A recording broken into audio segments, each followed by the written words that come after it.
Astaghfirullahalazim. Top 3 terus aku Muhammad. Muhammad, aku top 3 Muhammad. Alhamdulillah aku terus duduk. Belum lagi. Oh, tak. Alhamdulillah. Berapa ribu tu? Weh, aku dapat pedang yang bunyi tu.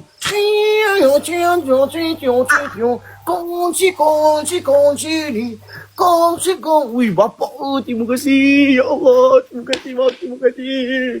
Bang, ya Allah bang, dah lah bang. Tak payahlah lagi lah, tak payah. Bang, sikit lagi boleh tu. Tak payahlah bang, tak payahlah. Tak payahlah bang. Abang ni suka bagi terkejut-terkejut tau. Terkejut jantung saya. Oh, tiba-tiba tengah-tengah nak buat IC, waktu C, tiba-tiba terbang. Abang. Terima kasih Abang NKF. Ya Allah. Siapa ni kan? Kaya gila siut. Dia ni dia orang Sungai Petani. Dia main RZ Bisnes lah, tak laju. Ha? Dia main RZ